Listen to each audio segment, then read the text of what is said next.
L'idée de ce travail de sculpture est née de plusieurs choses. D'une manière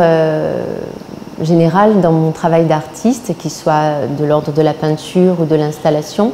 je travaille autour de la transformation, des passages d'un état à un autre, de l'enfance à l'adolescence, mais de l'adulte à l'animalité ou à l'animal, des failles, des interstices où les choses changent et se métamorphosent. Ce projet de sculpture s'appuyait sur cette idée-là, c'est-à-dire qu'à la fois c'est une seule pièce mais qui est plurielle. Le titre est important, puis on pourrait commencer par ça. Le titre c'est « Je suis une louve ». Donc c'est un titre qui est assez affirmatif, qui déjà donne le sexe et le genre, et d'autre part propose une position quasiment de guerrière dans cette affirmation-là.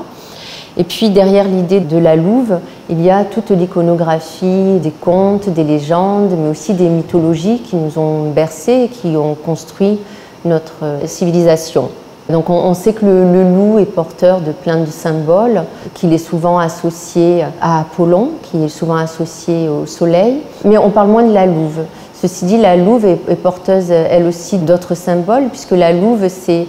à la fois la mère d'Apollon et d'Artémis, mais c'est aussi celle qui a allaité Romulus et Rémus, qui est donc la fondatrice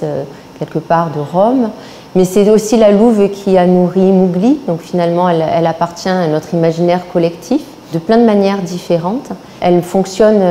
comme une double du loup, c'est-à-dire qu'à la fois elle reprend tous les symboles du loup qui peuvent être la fureur, la dangerosité, tout ce qui est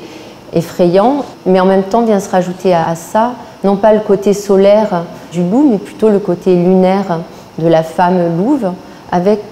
tout ce qui a un rapport à la terre, à la grand-mère Gaïa, à la terre nourricière, au fait que la louve ait allaité ses enfants et des enfants humains. Cette expression aussi, défendre ses enfants comme une louve. Ça fait écho un petit peu à tout cet ensemble de choses-là, qui soient à la fois de mythes, de contes, de légendes, mais qui font appel à notre imaginaire collectif,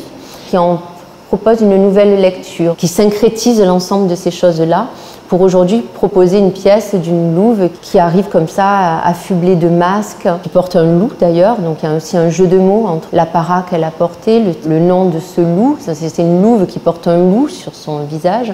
et qui se revendique comme étant une femme malgré tout et défendant un territoire qu'elle entend reprendre.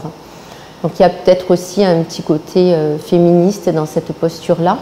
de se dire moi aussi j'existe et moi aussi j'occupe cet espace, je le revendique comme étant mien et je le récupère. Il y a aussi quelque chose qui est important pour moi, c'est l'idée de l'affiliation et de la transmission de mère en fille. Et donc dans cette sculpture-là, j'ai travaillé sur des petites parties de crochet avec ma mère et j'ai travaillé avec ma fille aussi sur d'autres petites parties, comme s'il y avait quelque chose qui se passait de mère en fille et qu'on pouvait à la fois raconter l'histoire de la vie dans notre filiation.